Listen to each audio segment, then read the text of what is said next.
We are providing digital health companions for patients with different indications.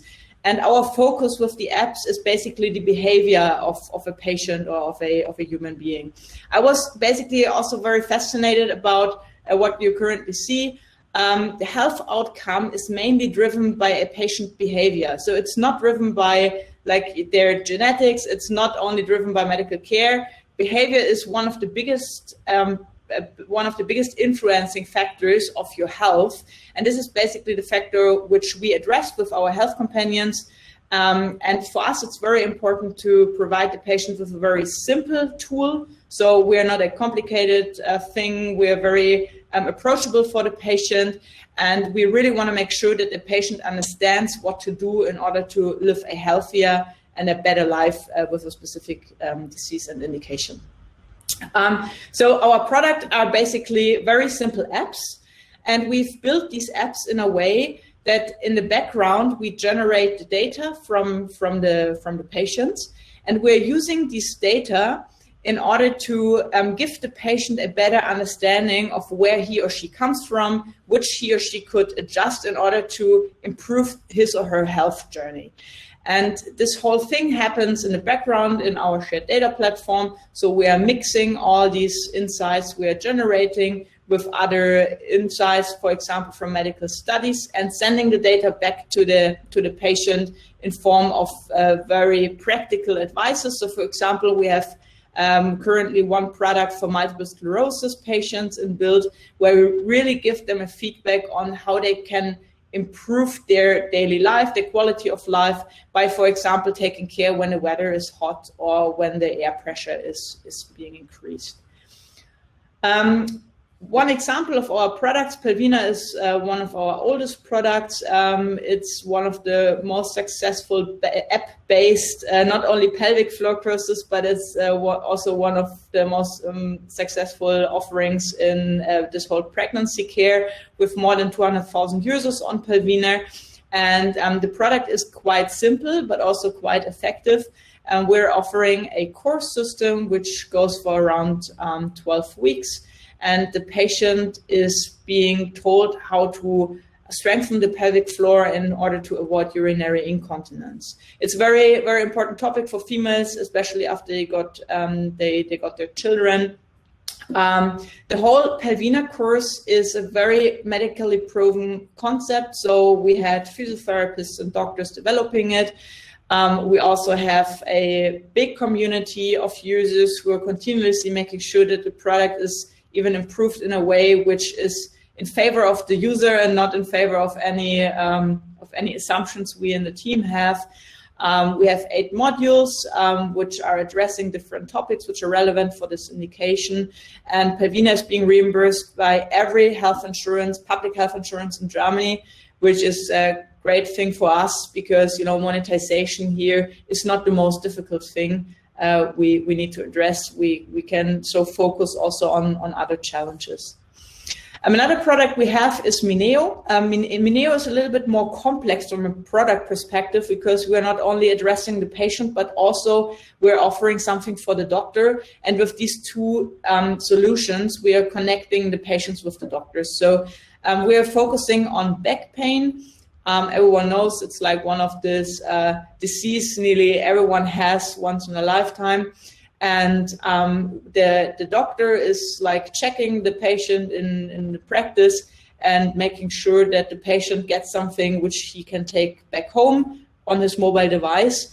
And in Mineo, we are also using one haptical product. It's something what we learned over the course of the time. That's very important to not only offer something which is fully digital, but we also combine this with a haptical welcome package, which is super beautifully designed. So patients were quite surprised about receiving something so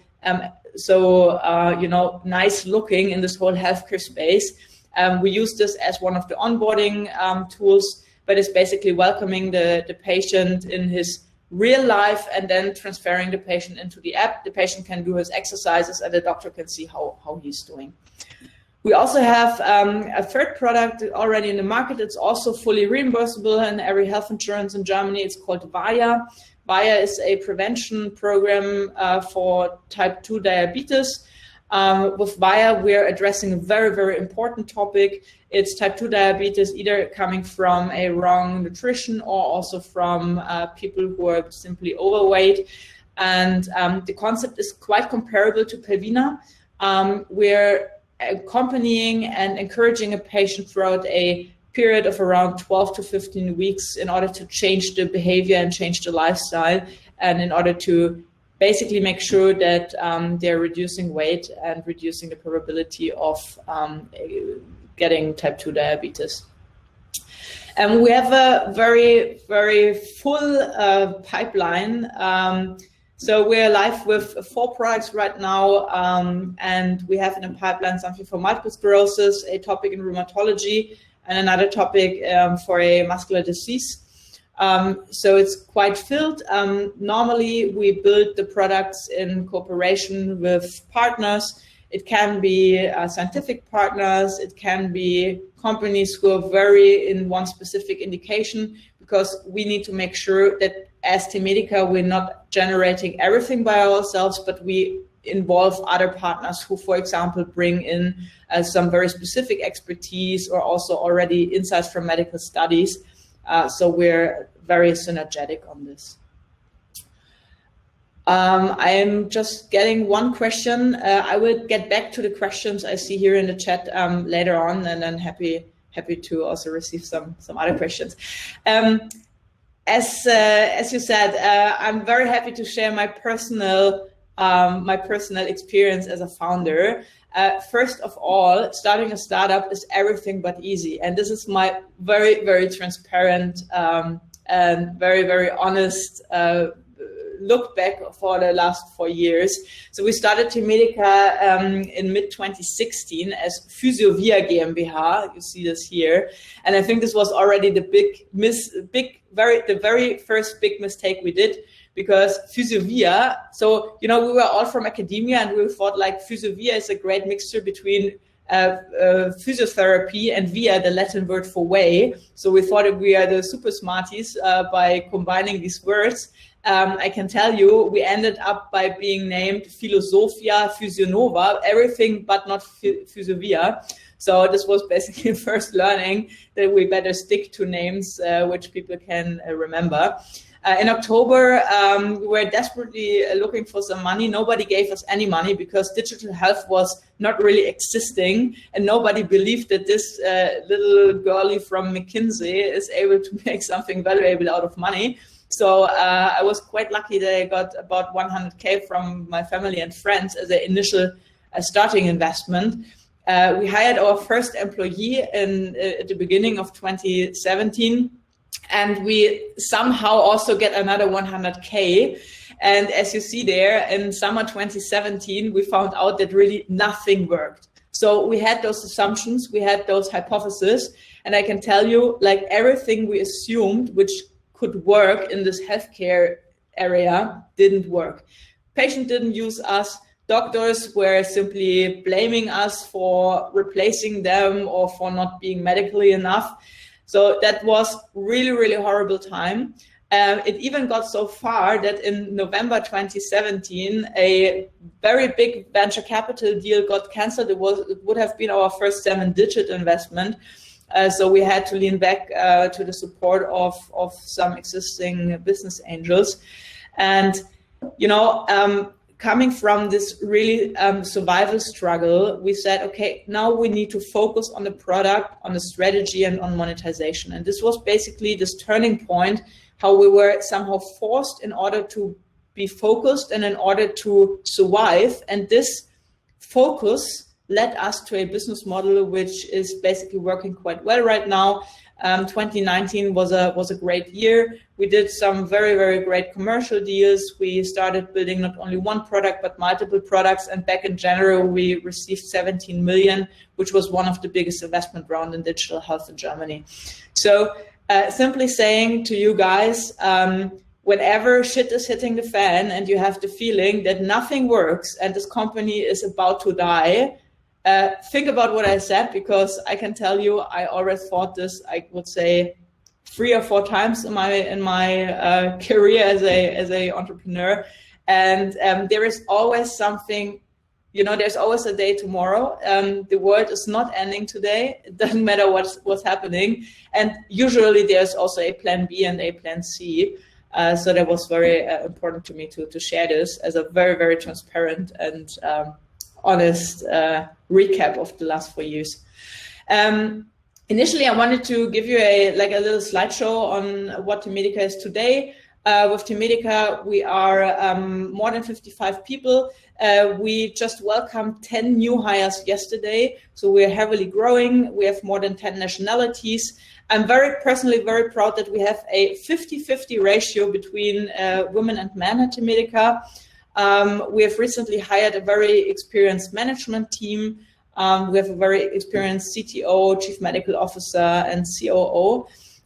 We right now have 4 successful products in the market. We have at least 3 products in the pipeline, so we are a multi-product company, growing as hell. So whenever you are looking for something new, feel free and check our careers page. We're still looking for great talents to join. I was asked to share a little bit of my insights. I would quickly go through one very big learning which might be relevant for you guys. When we started Temedica and we were this group of people, a very small group, everything worked well and people really knew what to do. So everyone had a goal, everyone had his or her task, and people were somehow managed based on a shared to-do list, and everything was great. The problem started when we had more than 10 to 15 people, because people started to be confused and they didn't really know where to move and what to do, because they got different inputs. They didn't know which decision is the right decision. So we got a very nervous atmosphere in the organization. And it ended up that people got frustrated, and we had our first employees terminating their contracts because they said, well, this company is this typical startup chaos, and I don't want to be with them anymore. And it was the time that we sat together as the management and said, okay, is there anything we can do about this? Because, we're growing as an organization, and we really need to make sure that this organization is organized and it's not a organized chaos. So we ended up by inventing so-called OKRs, objectives and key results. And this is honestly one of those best things I invented 2 years ago, and which was one of the main drivers which made us very efficient and very sustainable. And OKRs, for these people who don't know OKRs, it's a quite simple thing. It's making progress and success objective and measurable. And it brings a high degree of autonomy into the teams. So people get a high rate of responsibility, but on the other side, you make sure that they are running on the right path. So it's very, very important when you start hiring your first employees. And it's also making sure that you're focused. As a startup, you always need to be very, very careful when organizing your resources, monetary resources, but also human resources. And with OKRs, you have the opportunity to be very, very focused and strict into one direction. How are OKRs organized? It's quite simple. It's a framework of 4 quarters. You can define and track your objectives and the outcomes. And it's basically being used in every Temedica team. I know many other companies using OKRs. It was initially invented, I guess, by Intel, and then Google was making it famous through their blogs. And one very important thing, every OKR is public. So even if you visit Temedica, you can see our objectives and key results, even when you enter the company and on the first wall you're approaching. So what is the difference between the objective, this O, and the key results, the KR? Objective is where do I want to go? It's like a goal I have. And the key result is how do I get to the goal and how do I see the progress? And the key result is measurable. So these are the main difference between. And at Temedica, and this is also the standard template, which are recommended to be used, you have those 4 quarters. In the right upper space, you have your objective. And then below your objectives, you have 1 or 2 key results, which are very measurable. Like, for example, I want to acquire 3 new B2B partners in order to grow my business. So the objective was grow my business, and key result is acquiring 3 more partners, because 3 is measurable as a number. And then you can bring this down into specific tasks for this week. Your 4 weeks pipeline and health metrics are super important to make sure that everyone feels good, but with this objectives and key results you have, and making sure that the whole team atmosphere is going into the right direction. The OKRs can be split into different levels. So we as Temedica have company OKRs. Every team has own OKRs, and we have also individual OKRs at some stages. So it really depends on how easy you are with OKRs. You can even go down on the level that you manage your daily work based on OKRs, which some of our colleagues are doing. The best thing about OKRs is normally you set them in a way that you reach around 70%. When you reach your objectives and key results by 100%, they were not ambitious enough. When you always reach something like 30 or 40%, they were too ambitious.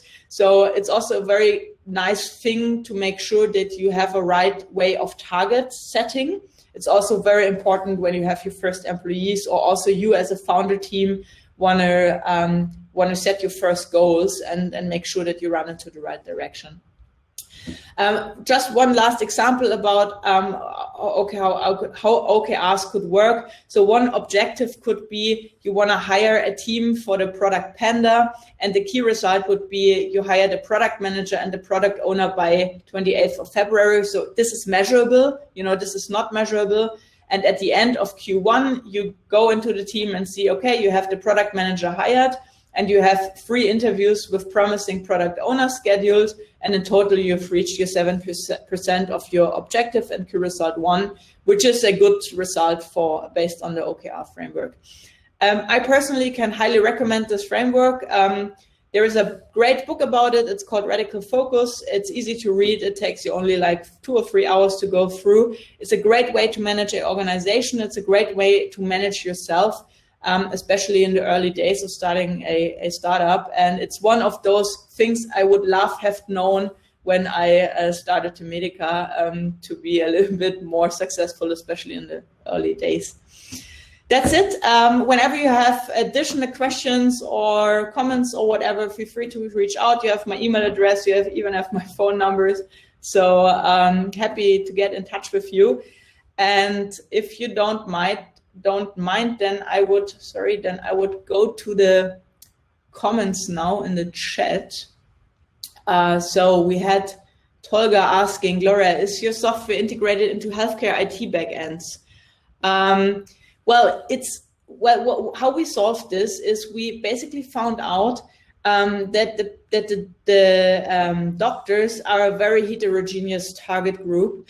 So there are doctors who want to have simply printouts. There are doctors who want to have only oral feedback. There are doctors who want to have data in their system. So whenever we share patient data with doctors, we have multiple ways. And we also have one interface which can be integrated into healthcare IT, also from hospitals. But from a practical perspective, it's not being used that much. It really depends on the doctor. Then we have Matthias, how important and difficult is the marketing? Yeah, it's a very, very good question. So marketing is very important in order to, so let's say it this way. Compared to a company like Zalando, for example, marketing is not important at all, because the Zalando business model is only working because they are great on marketing. And they're winning the marketing challenge on SEO and CA and whatever every day. And the challenge in healthcare is a little bit different, because you have comparable need of getting fame and to publish your product and make people talking about your product, but you can't reach this goal by simply using online ads or like improving your SEO or something. You need to make sure that your product is positioned in a very intelligent approach in the system. And when you are able to position this product in a very intelligent way in the healthcare system, then people are starting to talk about you, and this is the most efficient way of marketing. We also use health insurances for marketing support, but again, also here, whenever you have people talking about you and even involving your product, for example, into doctors' guidelines, this is the best way of doing marketing in digital health. Then we have another question. Are those products one-time purchases or subscriptions based for the patient? Very good question. One of the biggest challenge in digital health right now, because the digital health system in Germany, and especially the regulatory agencies, are more or less requiring a one-time purchase. And this makes it quite difficult from a digital perspective, because as a digital player, you normally want to have a subscription based, but when you talk about reimbursement, getting subscription being reimbursed is a very complicated thing. So it normally ends up in a somehow one-time purchase or somehow customer lifetime value deal you do with your B2B partners. So long story short, it's a big challenge. I also don't have the specific answer for this. I also think that the regulatory gonna change this over the course of the time, because they simply see that the business models are not really valuable for the companies behind. But whenever you consider pricing from a digital point of view, I would always go for a subscription model. We have another question. How much is the level of acceptance of patients through digital healthcare, and also how COVID has impacted your business? Yeah, so let's say it this way, you don't have this one persona for back pain, for example, and you also don't have this one persona for a urinary incontinence. It's an assumption people have that one indication equals one persona, which doesn't make any sense, because we, for example, for our product Pelvina, we have old females, we have young females, we have pregnant females, we have females with 3 kids, we have females with no kids, and these are all sub-personas. And for each persona, you need to define what is your value proposition, what is the USP, what is their journey, what do they want, what do you need to address. So you have many different personas, and regarding your question, what is the level of acceptance? My answer is it really depends on the personas. And we have personas which are working great. So we have like a 90% adherence in the sub-patient group, and other patient groups are not working at all. So a short answer on your question, it really depends. And when starting a company in digital health, I would always recommend to focus on one specific sub-patient group with which you start, and then coming from the sub-patient group and make your product bigger. And how did COVID change our business? Well, luckily, let's say it this way, luckily we were able to close our investment back in January this year. So from a growth perspective, we adjusted our business case, but it wasn't existential for us because we had this fundraising, and the business was also growing on some other dimensions. Nevertheless, we also feel Corona because on the one hand side, public health insurances, they also feedback back, guys, we need to make a little bit sure that there is still enough money in the system, that we don't spend everything on digital. And on the other side, we even see it in the office by onboarding 10 new employees with a security distance in between. Doesn't make it easier, but it's manageable. Then we have Claire saying, thank you. Yeah, thank you, Claire. We have Max asking, what was the strategy to convince health insurances to reimburse you? What is the difference for private and public ones? Yeah, so, back in 2016, there was no DVG or DIGA. And it really required us making sure that we understand how health insurances work. Because a typical employee in a health insurance lives in this health insurance world. And the health insurance world is very specific, you know, in terms of reimbursement rules, in terms of like partnering, getting a new partner onboarded, and so on. And for us, it was crucial to get a very deep understanding of the rules along which a health insurance decides and acts. And this is super important. And, you know, it got way easier with the DIGA because DIGA is offering via the Health Innovation Hub, I think it's called, this online sessions, explanations of how things work. They even give you access. So all the stuff didn't exist 4 years ago. So we had to go through this whole journey by ourselves. And it was simply learning, and talking. I made sure that I had at least one expert call with a health insurance representative or also with doctors to get a very deep understanding of the market in order to prime the products in a way which are attractive for our customers. Are your products reimbursed also by GKV? Yeah, so the GKV is the public health insurance, and yes, all our products are being reimbursed in the public health insurance. If so, is it hard to meet the criteria for getting reimbursed? Yeah, so it really depends on your product. There is on a European level, they changed some things recently. That means, sorry, it's my dog. That means that you need to have a higher medical product classification for digital products, which makes it more difficult, especially for new startups, because it really costs a lot of money.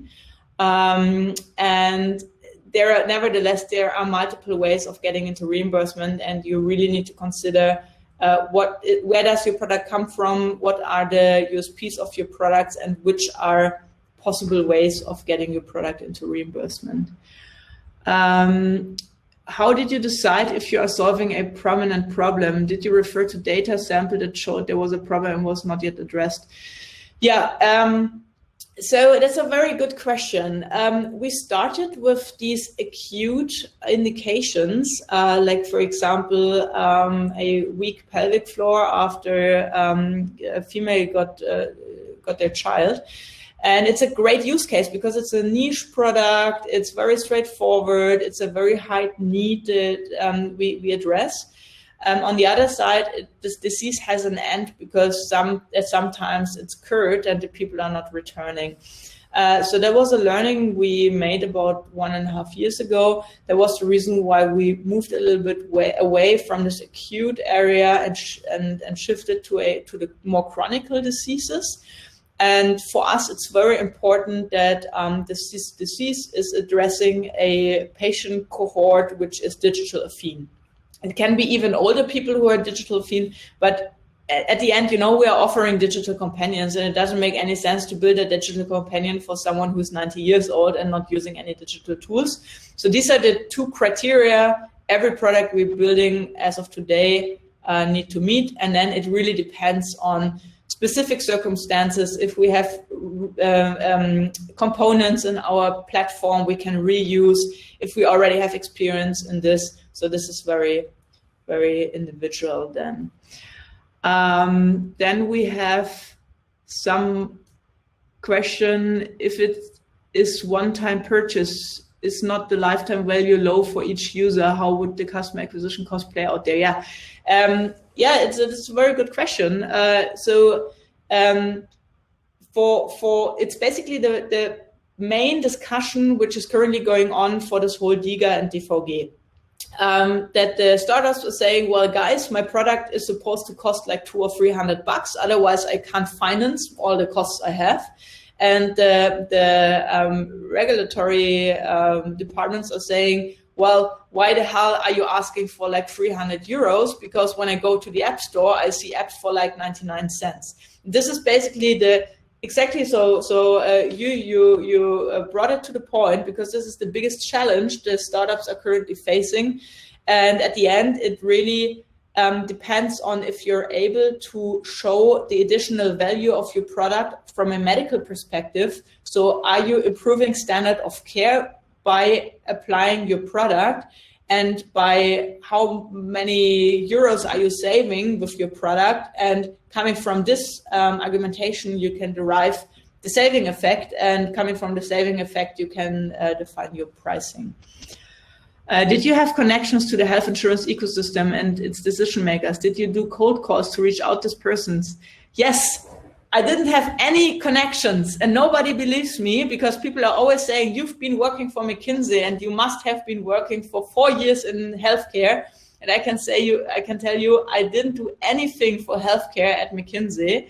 And I was sitting the first year in my tiny 15 square meter office in the Sonnenstraße in Munich.